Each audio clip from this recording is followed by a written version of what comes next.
Okay. Okay, please. Namaste to everybody. And first of all, I would like to thank you from our team, on behalf of our team, to Dr. Reza, connecting with us and encouraging us to our endeavor, spreading to international market, international community about the Nepal peace work. And I would like to thank you to the our panel team, Dr. Taleb Refel, UN Tourism, Professor Mark Gopin, World Religion and Diplomacy, Deepak Rijal, Deepak Raj Joshi from the Nepal Tourism Board, and Suresh Singh Bodal from the Pata Nepal chapter. Yeah, and thanks to our team as well, Venerable Acharya Sewang, Mr. R.K. Sakya, and Mr.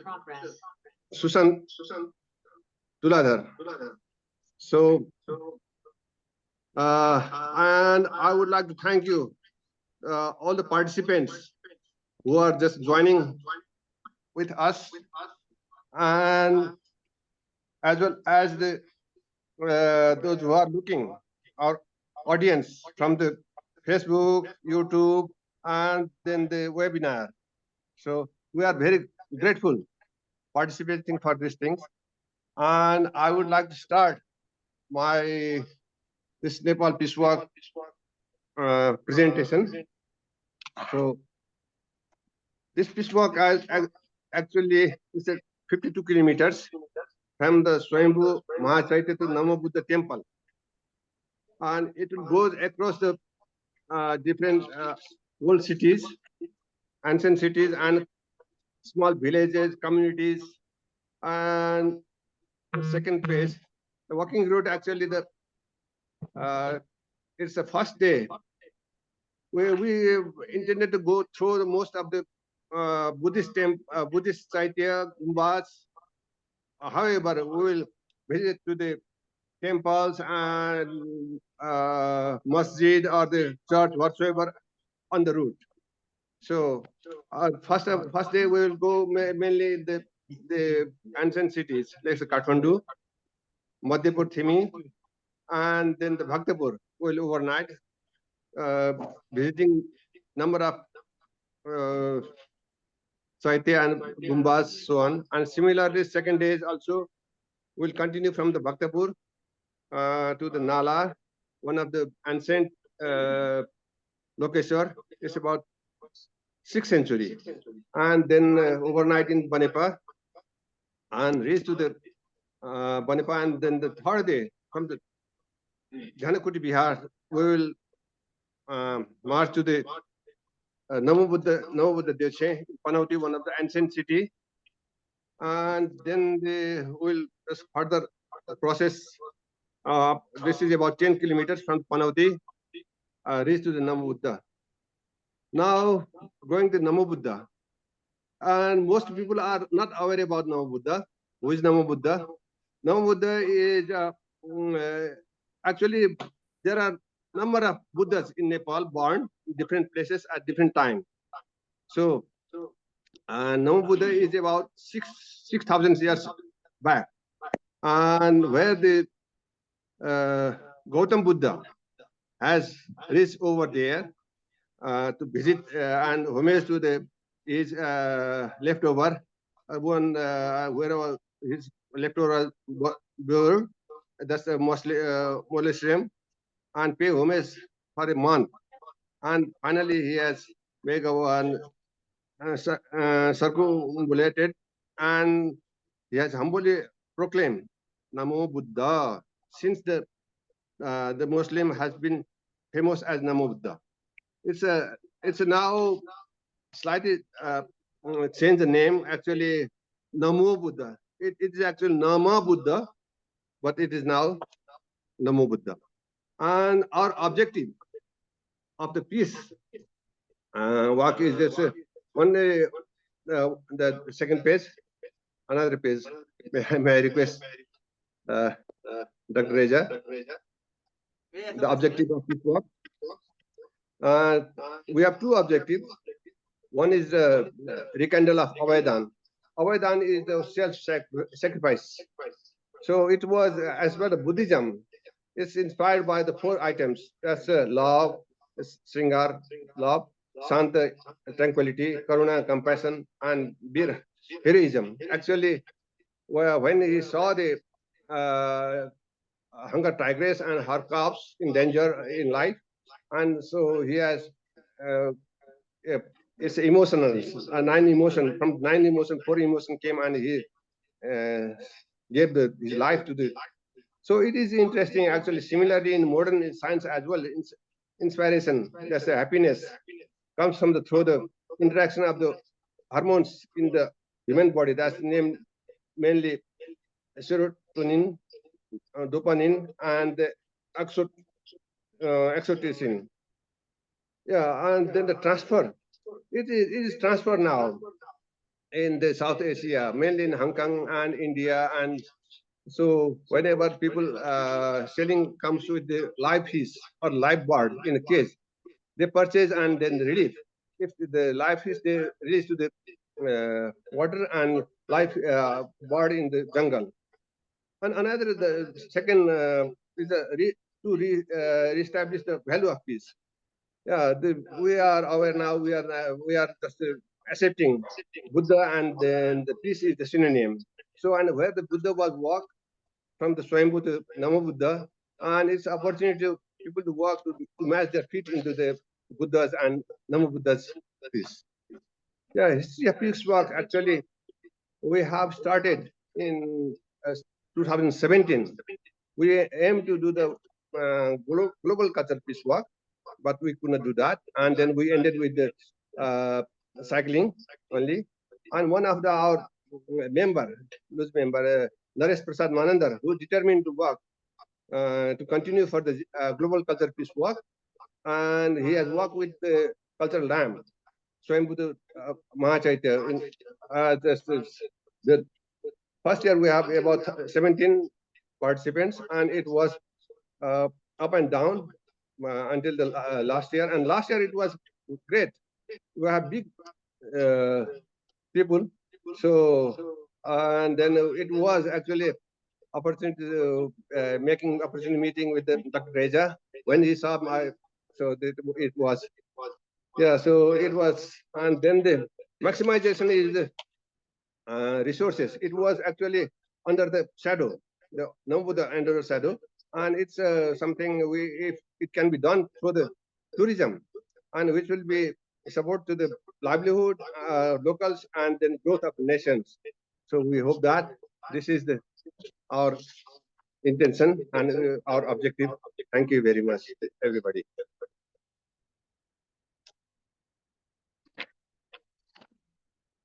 Okay, I would like to request Mr. Sushant to continue with our panelists. And so I hope we will be in time. Thank you, everybody.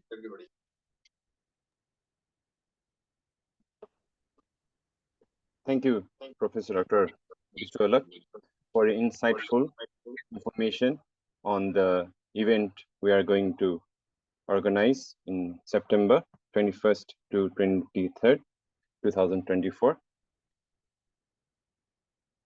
With the great objective of peace, inner peace and world peace, we move ahead with this event. And as for the second presentation for today, we have Venerable Acharya Chewang Lama to talk about Buddhism and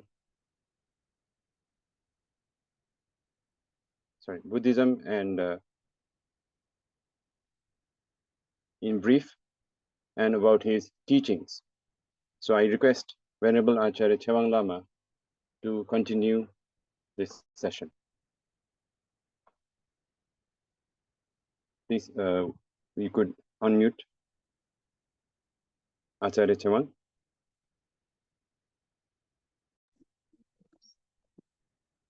Hello everyone, Namaskar.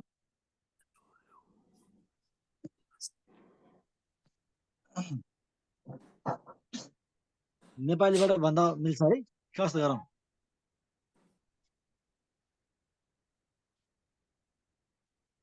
अङ्ग्रेजीबाट हुन्छ कि आचार्यज्यू विदेशीहरू पनि अङ्ग्रेजी हुनुहुन्छ अलि शुद्ध नहुने रहेछ त्यही भएर केही फरक परेन sir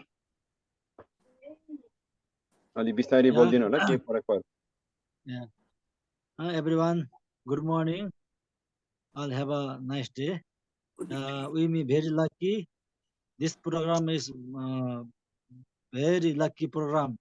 We have Nama Buddha, Swayambhu, Bodhanath Stupa, then Nama Buddha. And this place very holy place. This place is Buddhism and Hindus, Buddhism, very important place. This is one time, then all peaceful praying, then very long time, all people's good thing, good lucky. Then all peoples have a very many place, but Swayambhu, Bodha,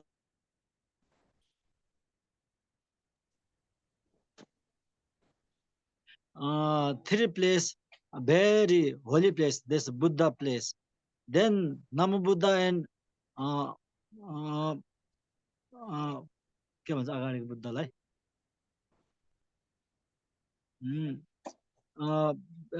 now Shakyamuni Buddha born Lumini Ben योभन्दा अगाडिको चाहिँ बुद्ध चाहिँ अब नव बुद्धमा चाहिँ जन्म भएको है त्यही भएर चाहिँ then Buddha this Hinayana, Mahayana, Vajrayana. Then Vajrayana place this Bodhanath Stupa. Then Swayambhu and then Bodhanath Stupa. And then one day, this is Himalayan Buddhism. All people one day three place. Then running. Then first now Buddha. Then Bodhanath Stupa. Then after Swayambhu, three holy place, then around, very lucky, this Himalayan Buddhism speak. Okay, thank you.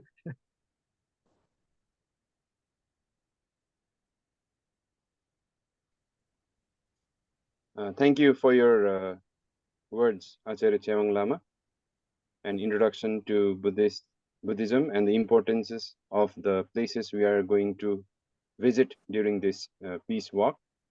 I hope that the participants will learn more on hand when you reach the destinations itself with the guidance of you, the respected one, and other Bhantes and Bhikshus and Bhikshunis as the destination we reach. And in the meantime also, we can have many insightful sessions to be followed. So next, we have Professor Mark Gopin. He will be presenting about world religion and diplomacy, a role of religion and diplomacy in world peace. Professor Mark. Thank you. Kindly unmute. Thank you. Please. Thank you. It's very nice to meet all of you. It's an honor to be here. I am sorry that I can't speak Nepalese and that I have to communicate in English to you. I want to first share that we have a field of practice and research on a global scale called World Religions and Conflict Resolution and Diplomacy. We have been working at it for at least 20 years that focuses on ways in which peace building can occur through the relationships of people of faith, people of practice, of shared practices, and also the ways in which it can positively affect people's lives. So I want to acknowledge and express gratitude to the walk and the walk with in the places of Nama Buddha and the places of sacrifice and the self-sacrifice of that key story and the four elements that I understood of that self-sacrifice, including compassion.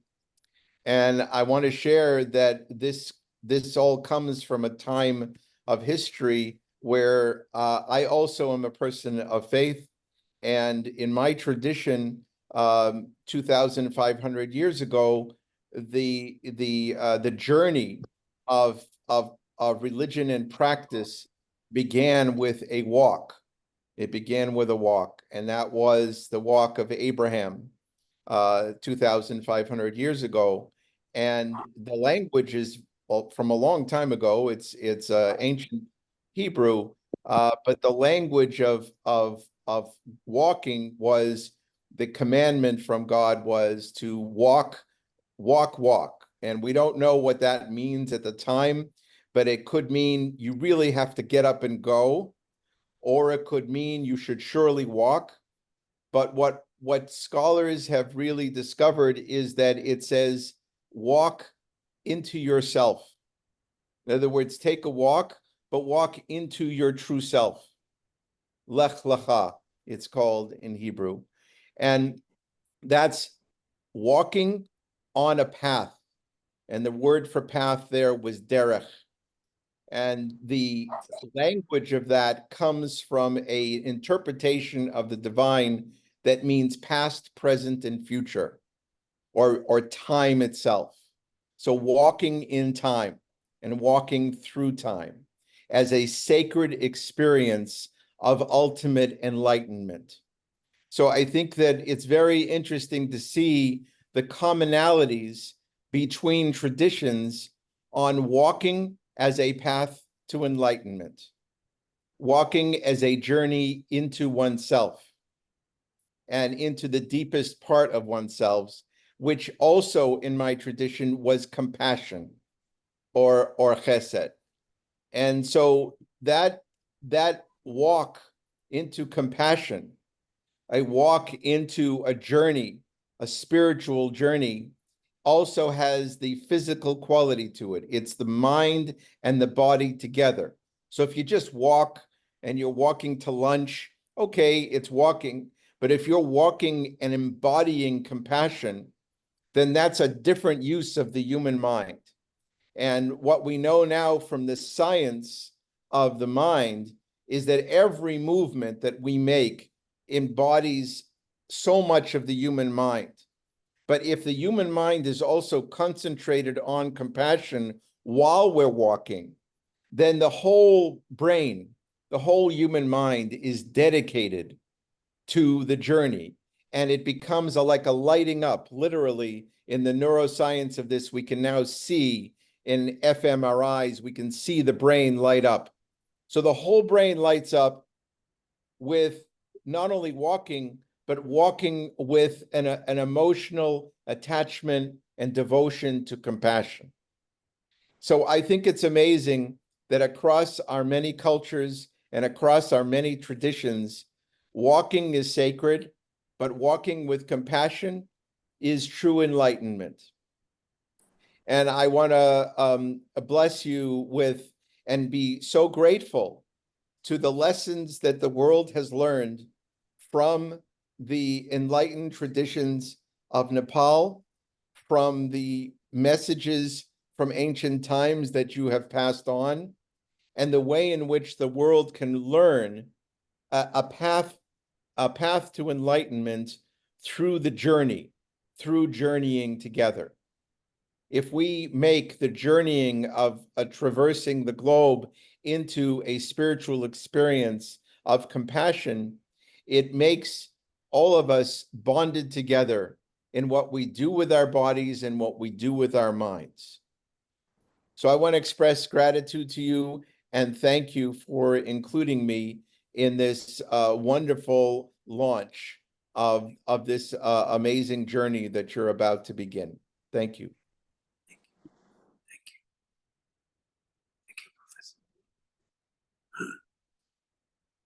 Thank you, Professor Mark Gobin. And thank you for your encouragement for us to organize this event. As a reminder, I would like to inform everyone that Professor Gobin is Director at Center for World Religions and Diplomacy, George Mason University, USA. And he rightly said that devotion and compassion combined with inner peace, inner strengthening will definitely lead to a better place, a better world to live in for us and for our future children. And with that in mind, we continue with our session. Next, we have very informative session from highly intellectual person, Dr. Taleb Rifai, on tourism and role of tourism in terms of peace building globally. Thank you Dr. so Rifai. much. Thank you so much, Professor. Thank you. I hope my voice is my voice okay. Yes, your voice is okay. Yes. Thank you. Thank you. Tourism and peace are go hand in hand. When you visit a place, you can't have any negative feelings about the people you visit or stereotyping. Therefore, it's very important that the people you have dinner with, people you listen to their stories, their frustrations, their achievements are people that you are going to stop the fighting against in the future. It's very important. Tourism is very important. It's better because when you visit a place, you get to know the people well. Knowing the people means that you are not going to hate or have stereotypes. So it's important to have peace and tourism together. I want to comment on my previous presentation. So, okay. I was in Nepal myself. I walked up the vale, the mountain. I walked with some of the officials in tourism sector in Nepal. We reached a place where there was a little Buddha, child Buddha, and I was very impressed by that. Went back home. I started talking about it as if it's something that I can live with. Now, I agree with the previous speaker that walking and building the inner feelings of where to walk to, how to walk, is very important. Now, I want to congratulate all of you for being part of this episode and being part of this endeavor that combines peace and walking together.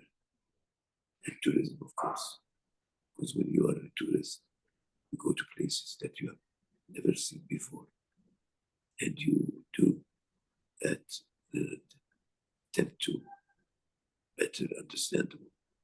So tourism and peace building are one thing together. Thank you very much, Dr. Reza, for your effort. Thank you. Thank you very much. Thank you. Thank you, Dr. Talib. Very short, but very much encouraging and important words you mentioned there, whereby you said that tourism and peace coexist, right? There's no negative feelings. There's no stereotyping among tourists or tourism. Whenever we visit other countries or other foreigners visit our country, there's no discrimination. We treat each other equal and we live our life normally and we let others live normally and we coexist. That's a very insightful words you mentioned there. And we'll be very much integrating those feelings in our upcoming event. Thank you very much once again. Next, we have Ms. Kalpana Nyopani. She'll be delivering her presentation on Nepali culture with the topic Introduction of Nepali Cultures Contributing to Peace. Ms. Nyopani, I'd like to hand over the mic to you.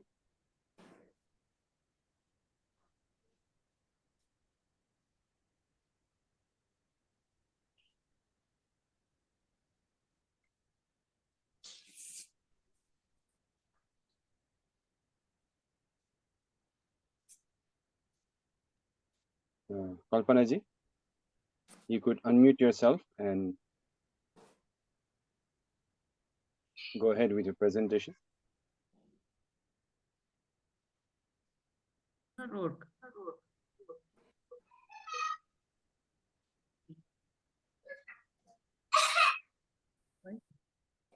You can talk now. Okay, thank you, Sushant ji. Good morning, everyone, and namaste. I am happy to be part of this program. I am going to talk about on the culture and peace.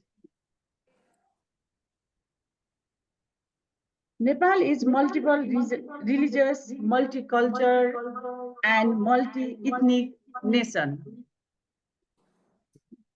We respect everyone and all culture and live in harmony. We promote mutual respect among our diversity. Overall, a culture of peace enhances social interaction, reduces violence, and promotes a sense of well-being and harmony in various aspects of the world. Culture is emphasized on its unity within and among community. Nepali society is deeply rooted in the concept of family and close-knit community. This sense of unity and solidarity is reflected in various cultural practices, such as religious festivals, social gathering, and community events.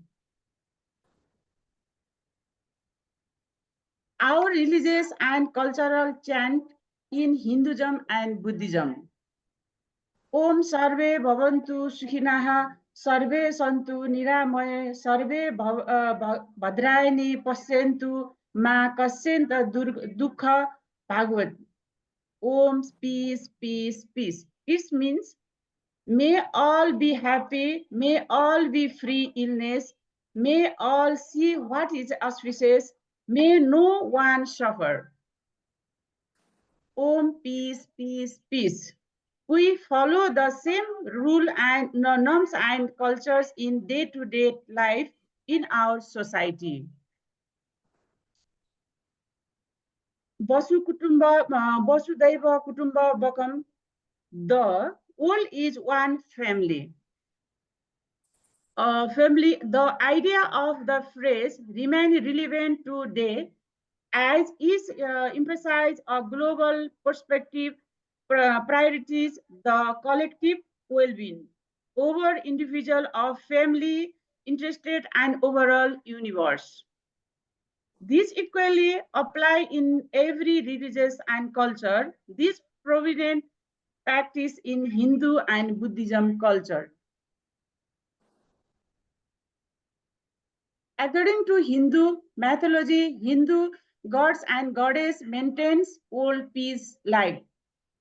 Durga, legend centered around the combat evil and dominant force that threaten peace, prosperity, and dharma, representing the power of good over evil. Similarly, Lord Shiva chose to consume the halahal poison during the Samudra Manthan to save everybody in the universe. Vishnu is the preserver and protector of the universe. This role is to return to earth in troubled time and restore the balance of good and evil. Conclusion. Every culture has its own element of peace and harmony, which promote the society to live in peace and prosperity with growth. We recognize our diversity and promote respect. This will ultimately contribute to live in peace and harmony. This will also contribute on larger peace at the universe. Thank you. This is important and we want to do it. It's just at the moment, Christine is on the phone. Thank you, Ms. Nyopani. Yes, very well said that culture and unity with solidarity and family, close-knit family, it contributes to a better society. And in that we have religion, we have culture as set of rules that guide us to live a better life today and tomorrow, for the past and in the past as well as future. And very much insightful about the, even though short, introduction to Hinduism for peace and harmony. Next, I'd like to welcome. On behalf of Christine here, I'm really, Cecilia. Yes. Sorry for the disturbance. Next, I'd like to welcome Mr. Suresh Singh Budal. He is the CEO of PATA Nepal chapter. And PATA Nepal chapter is a pioneering tourism association established in Nepal for the betterment of tourism fraternity. Mr. Budal, please take over. Thank you. Well, thank you, Mr. Tuladhar. Namaste and warm greetings, everyone. It's an absolute pleasure and a great honor to have this opportunity to share some words on this panel of such eminent and distinguished gurus and the expert in the tourism industry, respected Dr. Talib Rifai, Venerable Acharya Chewang Lama, Professor Mark, my mentor, Mr. Deepak Raj Joshi, Dr. Reza, and all our friends from Nepal. First of all, thank you so much, Dr. Reza, for inviting me to deliver this brief presentation on Nepal as a special destination for spirituality, peace, wellness, and natural wonders. So I will stick with this topic. And more than ever, the relevance of peace at this moment, from individuals to society, to nations, and to the entire world, has become of utmost importance, looking at the worldwide war right now. So we all need peace. We all know that tourism can play a vital role as a catalyst for fostering peace and understanding between nations and cultures, and in supporting reconciliations processes. So thank you so much for choosing Nepal, a perfect destination, the right destination that can inspire the whole world for peace. Well, we don't need to go too far to understand Nepal as a special destination for spirituality, peace, wellness, and natural wonders. The name Nepal, comprised of 5 letters, Nepal, itself encapsulates the core tourism value, and you can say the true essence of Nepal's tourism offerings. So I will take you through the real meaning of these 5 letters with the offerings we have for spirituality, peace, wellness, and natural wonders. So the first letter N, that stands for Namaste, nature, nobility, nirvana, and non-violence. As you all know that Namaste is our national greeting. Whenever we meet people or bid farewell, we use Namaste, which is very respectful greeting or farewell term used in Hinduism or Buddhist culture, conveying a sense of honor and reverence towards the other person. Talking about nature, Natural Nepal is our brand, and Nepal's natural beauty is unparalleled, very unique. The snow-capped peaks, pristine rivers, lush green forests, national parks, wildlife reserves, diverse flora and fauna we have, and other natural wonders provide a perfect backdrop for travelers to revitalize and rejuvenate their body, mind, and soul. These natural resources and assets, we can say, provide novelty experiences, something newness that we call reinvigoration, revitalization, rejuvenation, or immersive travel experiences. The travelers feel re-energized after visiting Nepal. For example, we have natural hot springs that are scattered throughout the Himalayas of Nepal. There are over 50 hot springs in Nepal, which have become one of the major attractions for trekkers in Nepal. People come and plunge into these geothermal wonders or hot springs, mainly for two purposes. One is to release their tiring muscles after doing some physical activity like hiking, trekking, and the mountaineering. And another is for the religious and spiritual perspective, where pilgrims visit to these natural springs to take a bath. Many believe that the mineral-rich waters of hot springs possesses divine healing properties bestowed by the gods. That's why hot springs have become integral to many religious rituals and ceremonies in different parts of the Nepal, where devotees seek spiritual purification as well as the blessings. So the travelers can immerse themselves in both physical rejuvenation as well as spiritual immersion and enrichment in these natural springs. So we have many popular hot springs throughout the country, such as Tatopani Hot Spring in Sindhupalchok district, Jingnu Dana, that is in Annapurna Conservation Area. Another we have in Magdi and Beni, that is Tatopani we call, again in Annapurna region. Another in Langtang trekking region, that is Langtang Hot Spring. Similarly in Western Nepal, Rara Tatopani, that is in Mugu district. So these are the natural wonders we have. Another aspect of N resembles to nirvana. That means Nepal can be considered as a nirvana, a place of perfect peace and happiness. Nepal is believed and perceived as the Dev Bhumi, the sacred land or dwelling place of gods and goddesses. Throughout the country, we have several sacred temples and monasteries dedicated to different gods and goddesses and local deities. So we can say it is heaven for spirituality, peace, wellness, and natural wonders. And talking about another N, we have non-violence nation. So if you look at Nepal's history, which is a narrative of harmony and coexistence, the country has always fostered a spirit of unity and peace. Nepal has never had a war with its neighbors, never been colonized, and never experienced conflict in terms of race, religion, or other forms of social classes. So unity in diversity is the main strength of Nepal. Within very small land mass, we have 123 plus different ethnic groups speaking over 92 dialects and different languages. So look at the diversities we have. Though we have the diverse language, diverse caste and races, but always people are living here with peace and harmony.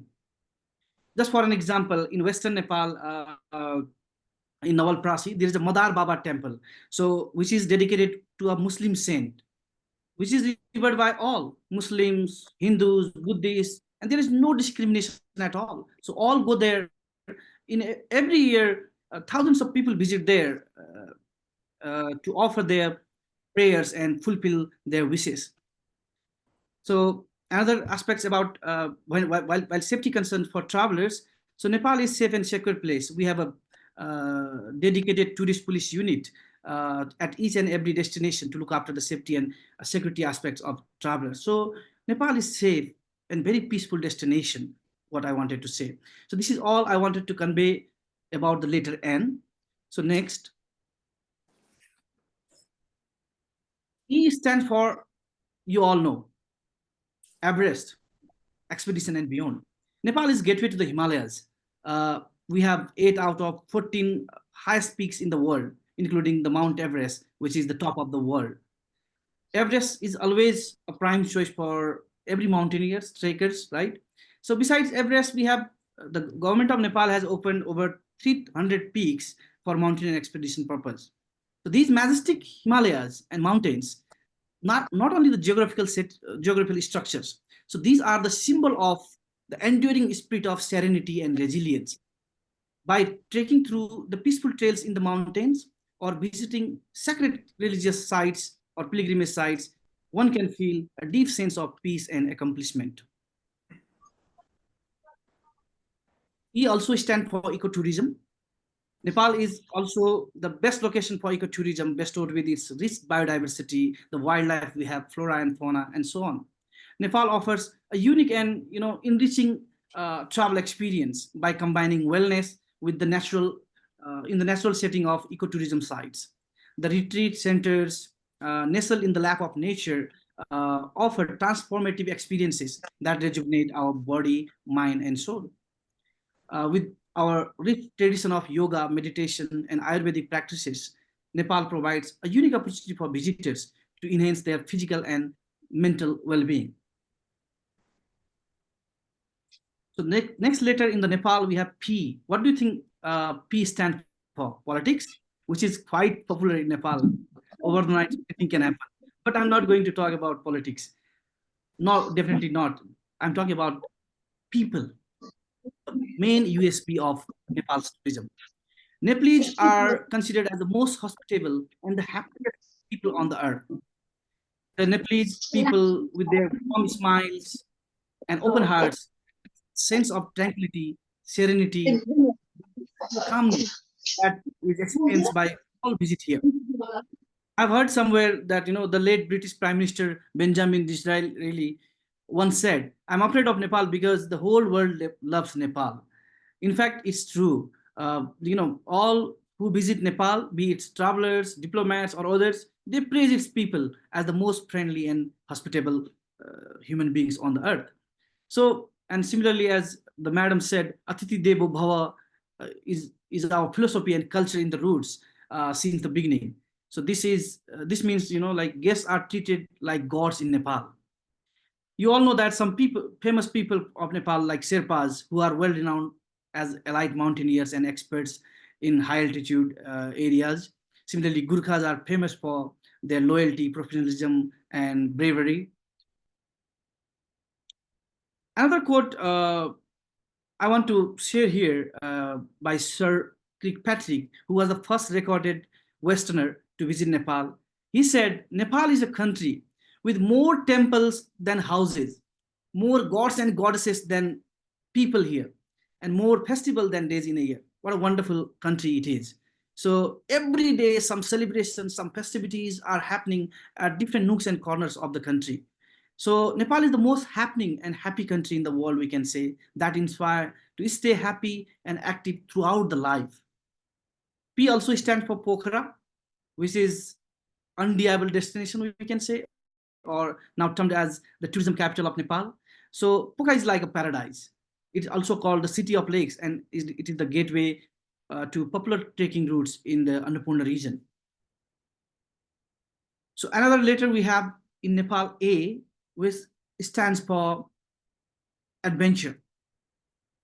Because of its unique topography, geographical setting, and diverse climatic conditions we have in Nepal, Nepal is a destination full of adventure. So we have all kind of adventure activities except sea-based experiences, including mountaineering and expeditions, trekking, hiking, rock climbing, whitewater rafting, bungee jump, zip line, paragliding, mountain biking, boating, canoeing and canoeing, mountain flight, ultralight flight experience, skydive, and many others. So adventure tourism activities are an excellent way to revitalize and rejuvenate the body, mind, and soul. They help to improve both physical and mental health. So let's talk about the final letter we have in Nepal is L, that represents Lumbini. So Lumbini is the birthplace of Lord Buddha, the epitome of peace and enlightenment. This sacred pilgrimage site draws thousands of pilgrims and seekers of spiritual wisdom each year. The serene monasteries, ancient stupas, and the ever-present chanting of monks create an atmosphere where people can truly connect with their inner self and find peace. Besides Lumbini, we have many other World Heritage sites having cultural or spiritual or religious significance, including the sacred Pashupatinath temple dedicated to Lord Shiva, the majestic Swayambhunath and Bodhanath stupas that we will also experience during this Peace Walk event, Janaki temple, similarly Muktinath and Varaha that is dedicated to Lord Vishnu, and many others. So this is very unique land. L also represents to luxury, while the rest of world is growing with the most sophisticated and concrete buildings. Nepal is still in its wilderness. It is believed it is blessed with the nature, and nature is now the new luxury. So in conclusion, we can say that Nepal is not only a special destination, but the ultimate sanctuary for spirituality, peace, wellness, and natural wonders. Nepal is for all seasons, and all regions. Thank you.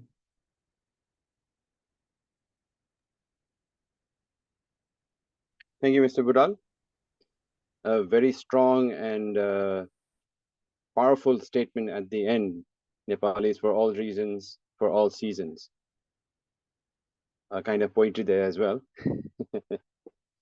Right. And yes, just mentioning about festivals, we are going to experience the ending of a months-long festival of Ratu Matinnath within this weekend.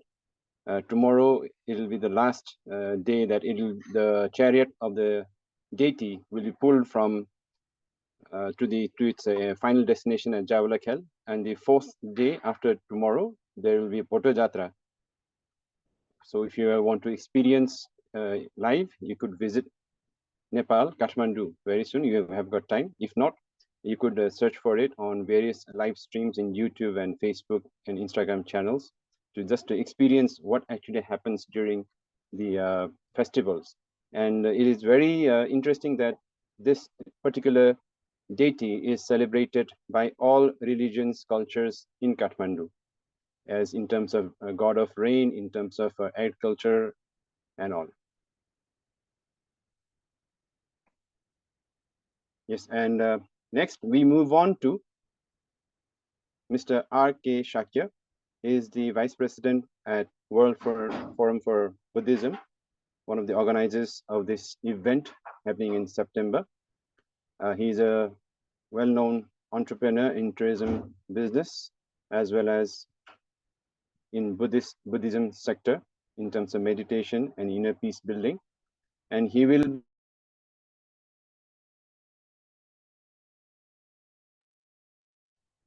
You are muted. Okay. Unmute yourself. Okay. Yes. So next we have Mr. R.K. Shakya. He'll be discussing on importance of meditation for peace and healthy life. He is currently the Vice President of World Forum for Buddhism, and he is a well-known entrepreneur in tourism sector as well. Mr. Shakya.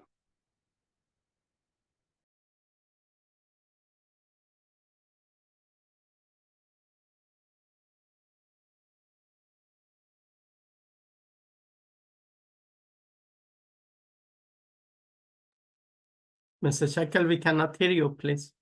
Shakyaji, your mic is muted.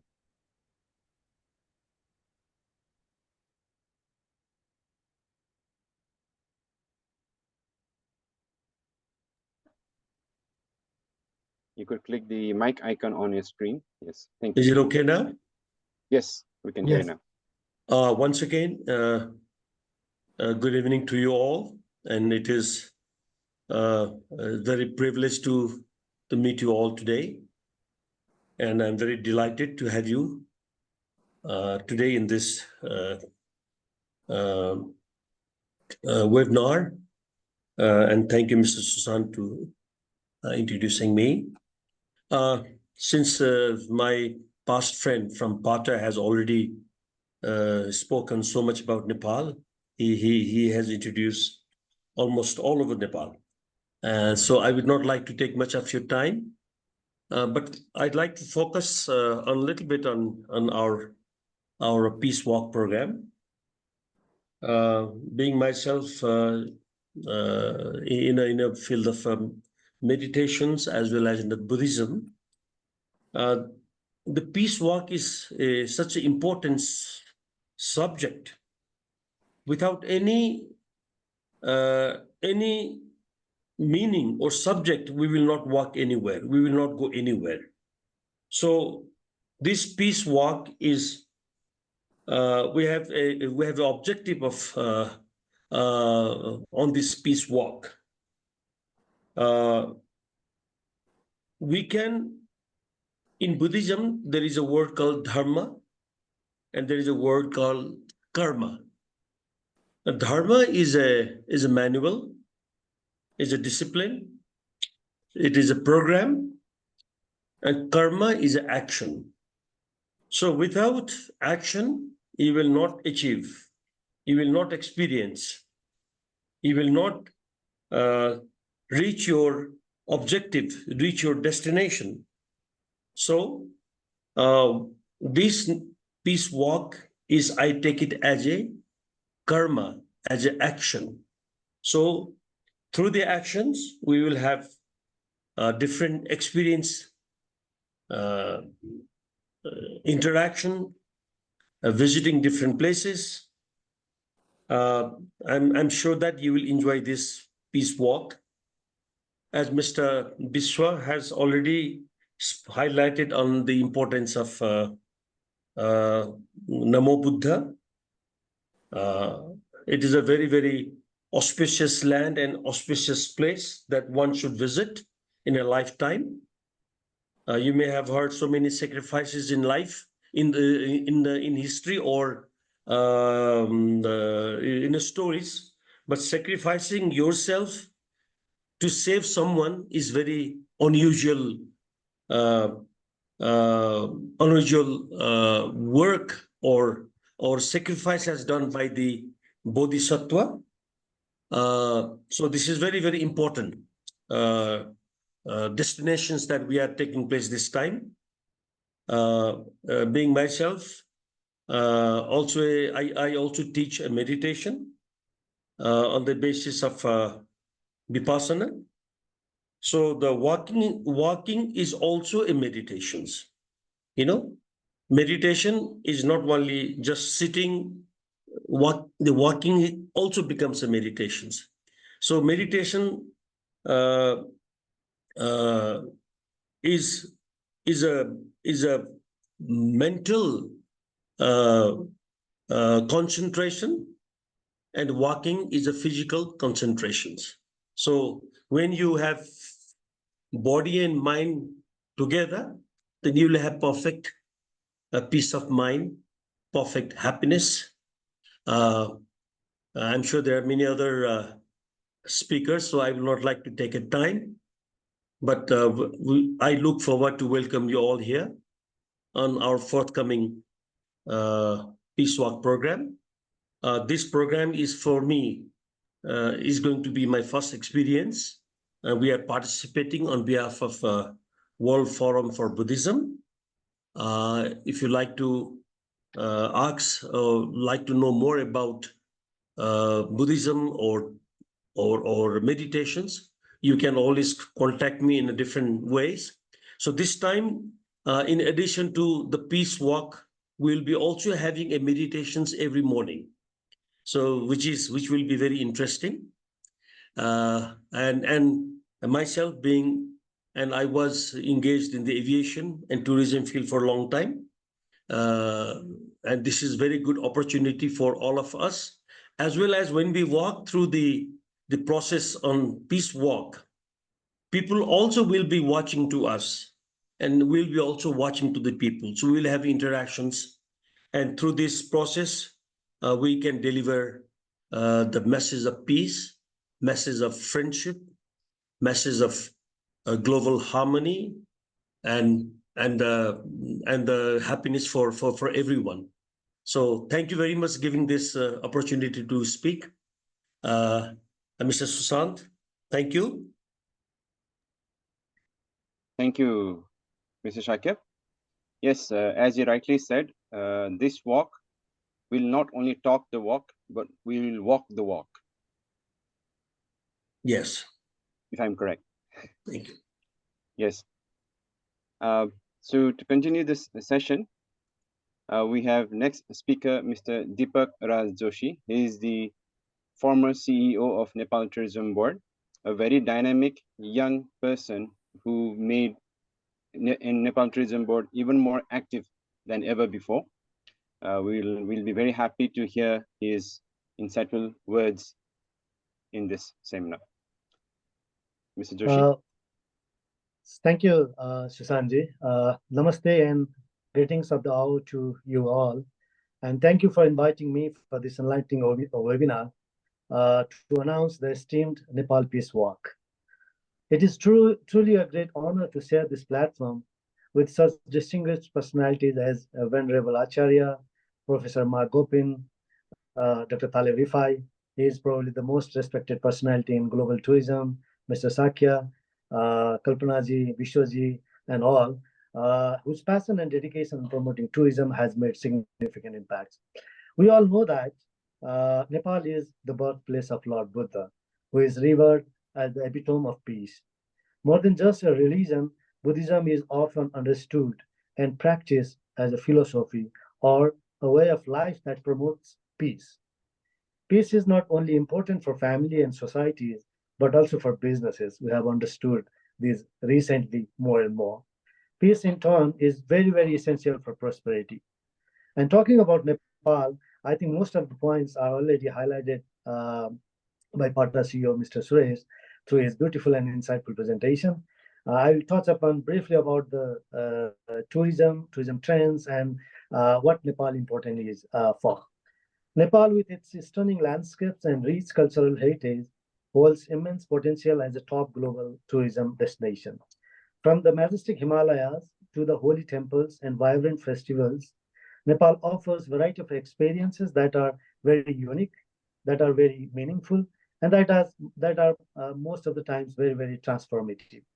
The country's diverse tourism products, including adventure tourism, be it cultural heritage or wellness retreats, make it a versatile and vibrant destination for all the travelers. I am delighted to share that Nepal has recently achieved a historic high in tourism income. In the first quarter of this year, Nepal welcomed an impressive growth in tourist arrivals too, reflecting a worsening global interest in the country's unique offerings. This influx of visitors highlights Nepal's growing reputation as a premier destination for a diverse range of experiences. Especially post-COVID pandemic, we have seen that most of the travelers are looking for nature-based and spiritually rich destinations to travel to, and the isolation-based activities they are looking for. And Nepal is all about this.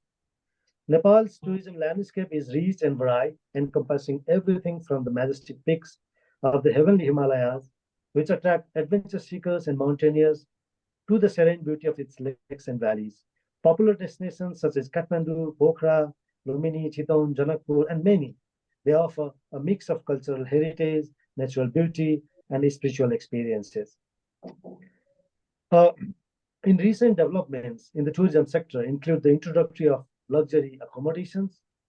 The introduction of the luxury accommodations in Nepal, guided trekking experiences with sustainable practices, and immersive cultural tours that provide deeper insights into Nepalese traditions and lifestyles.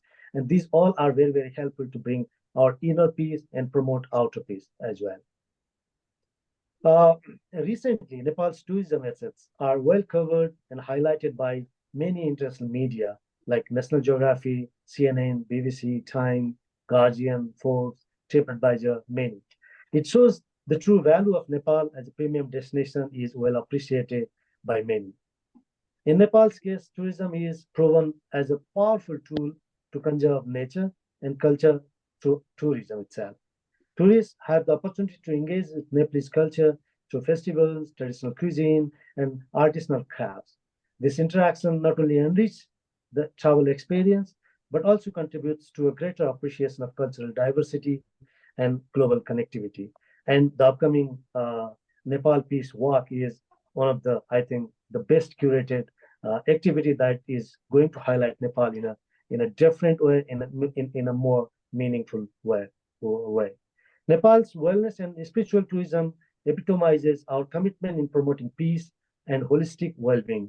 Nepal is home to numerous yoga retreats nestled in tranquil settings, meditation centers that offer immersive spiritual experiences, and traditional healing practices such as yoga and Ayurveda, which are deeply rooted in ancient wisdom.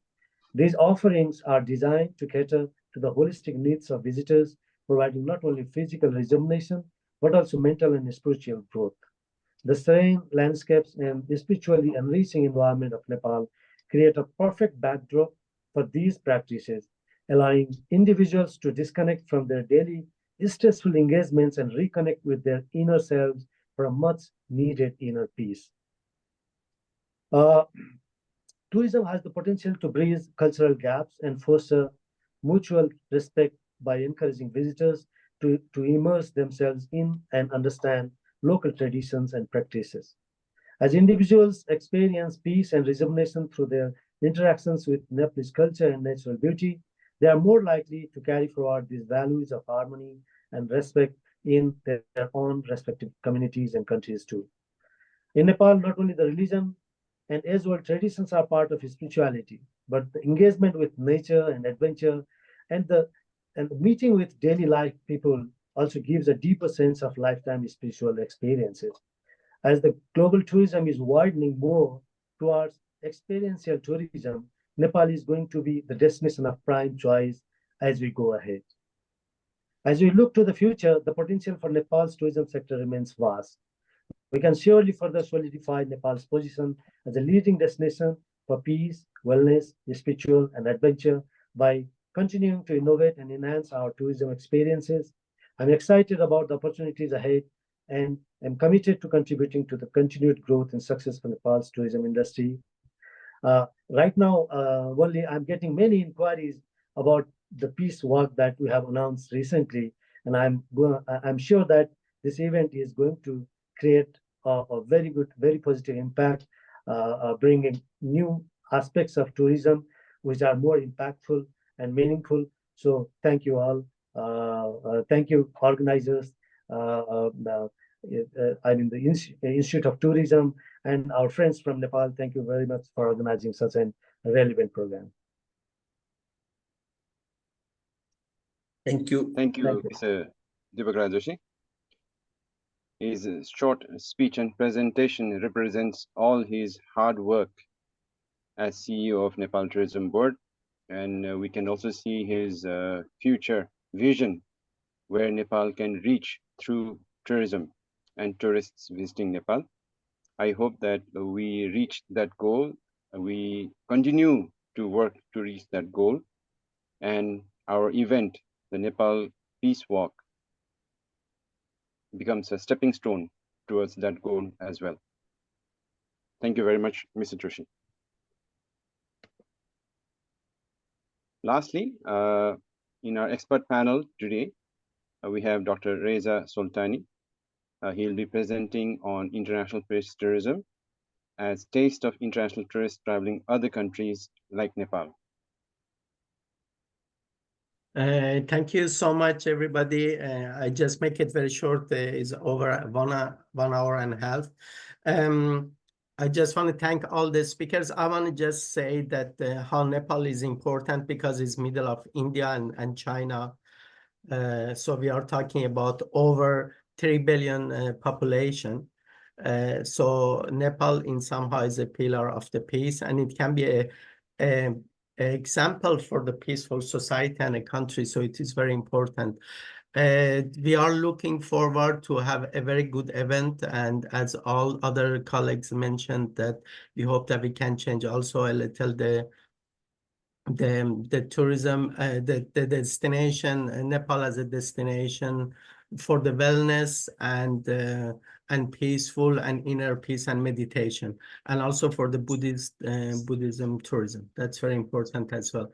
I want to thank also our colleagues, Professor Wolfgang. Also, I see here our colleagues from United Nations Peace Building, and also from Norway, we have Nobel Peace Prize. My colleagues, thank you so much for being here. And maybe I give the last word to my dear friend, Professor Wolfgang Aglet. I see you here from Hamburg, aren't you? Okay, thank you very much. Well, unexpected, but first of all, Reza, thanks a lot for organizing yet another very meaningful webinar. And of course, I'm glad to see a lot of old friends, of course, Taleb Rifai and Suresh and Deepak and Vivu and many others. And well, I can say I'm the living proof of what has been said. So because I have decided, and my wife happily will also come with me, to actually relocate to Nepal in a few months. And the main reason when people ask me, why are you going there? why Nepal? The answer is exactly people, as Surah has been saying, and the harmony between the religions, so that you have Hindus and Buddhists and other people. But I never met anybody in Nepal saying that my religion is better than your religion. And we all know that a lot of blood has been shed from, and is shed today, from this idea that somehow my God is better than your God. And that this is, of course, something also which Buddhism especially is not having any idea of this, that this is the ultimate truth, and if you don't believe in what I believe, I will kill you. So therefore, I think Nepal is really a very, very good place, and the Peace Walk is, of course, a very good initiative. And I think Nepal has, as has been said also by Deepak and Suresh, has a very good opportunity to create more meaningful tourism, to get people coming to Nepal who want to find their roots, do something against burnout and overworking, and come back to their inner peace, and of course meditation and stillness and awareness. I mean, all this is now very much spoken about in the Western world. Nepal is certainly a very, very good place for that. So therefore, I think this is a very good initiative, and so we will make sure that Mama and me, that we are reaching Nepal before the Peace Walk is taking place. And if in the future I can help a little bit to move Nepal into this direction of a spiritual and a wellness and a health destination, I will be happy to do that. So thank you very much, everybody, speaking and listening, and let's continue to work and to walk down this road. Thank you so much. I don't know, Mark, do you want to say something for closing remark? Mark? I'm just happy to really support what Wolfgang has said and others, and I learned a great deal from Mr. Sakya, and I do think that people are craving more, how shall I put it, a spiritual way to travel. You know, a spiritual way to be in the world and at the same time to visit the world. And I know that this is our subject, but I think we need to do more to just go deeper with that a little bit for those who want it. For those, you know, a lot of people just want to have fun, and that's fine. And a lot of people will just visit Nepal as one of the great wonders of the world. But for many people, they're on a spiritual journey, and they're not sure how to manage that in a world that's very divided. So it would be good for us to maybe write a little bit more on that, very short things, maybe a little pamphlet to go along with tours. There's some things we could think about here in terms of the great exchanges we've had on the spiritual aspects of journey and the spiritual aspects of enlightenment in the Nepalese experience. So it would be great. And thank you very much for this opportunity to learn from other people. Thank you so much. Thank you. So I don't know if anybody else has anything to say, any comment, any questions. Can I say something, Yeah, Risa? sure. If I may. It's been a real joy to listen to the presentations. I unfortunately have not, like Mark, not been to Nepal. It's high on my agenda. But I couldn't agree more. And again, Wolfgang, congratulations to moving to Nepal. Best of, beautiful things there to experience with your wife. I agree with, again, with Mark's statement too, and everybody's. It's a real demand actually for more spiritual journeys for wellness. And when I listen to all the presentation on wellness tourism, it's very externally driven rather than the internal wellness and peace. And really, that's what society is longing for. I'm a social psychologist, and I deal specifically with the benefits of travel to the inner peace. And I published a book, The Way of a Peaceful Traveler, and I talk about internal peace, not just the external. And we need to actually promote a lot more of travel with that notion and offer that to people. People are longing for that as destination for wellness tourism, which is peace tourism, peace within, and then we have peace outside. So again, I'm very delighted to hear that peace walk, which reminds me a bit of Santiago, the way, the spiritual way in Santiago de Compostela. Again, very, very highly popular activity for spiritual or, self-finding, discovery of self. I think that's what people are looking for. Now, I have another personal agenda too. I come from, I don't know whether you can see, but I come from my hometown Bremen, which is not far from where actually Wolfgang is in Hamburg, 100 kilometers from that. And my beautiful hometown is actually the home of the Peace Buddha for Europe, which has been actually gifted by the Dalai Lama and symbolizes world peace and international understanding. We have a beautiful peace, sort of a peaceful garden of Botanica, it's called. And that's where it's hosted. It's located within that.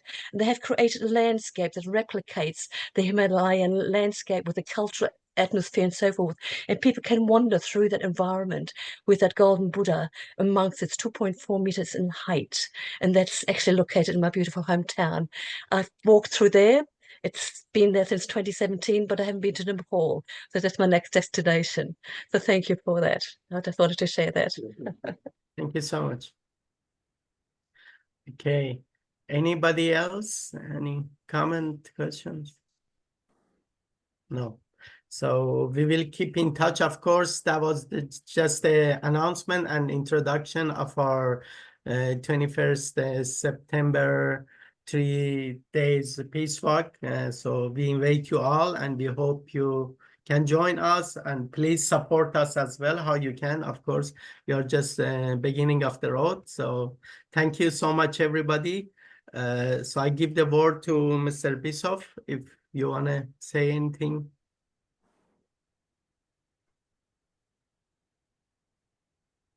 Mr. Bisov? Mr. Sakaya, do you want to say a last prayer for us? It was really, really wonderful to meet you all here. And wish you all the best, good health, happiness, and prosperity for yourself and to your family and to your country. And the good wishes from the land of the Buddha, the place of where the Buddha was born. And best of luck to everyone. And we hope to see you soon. And we have to meet you again soon here in Nepal. Thank you. Thank you so much. Thank you so much, everybody. Namaste. Namaste. Namaste. Thank you for your time. Thank you. Namaste. Thank you, everybody. Thank you so much. Bye-bye. Good night. Good night. Bye. Bye-bye. Good night. Bye-bye. Professor Wolfgang, we'll talk soon. So I was busy, so I could not respond to you. I will call you after reaching home. Bye-bye. Thank you. Thank you so much. Thank you.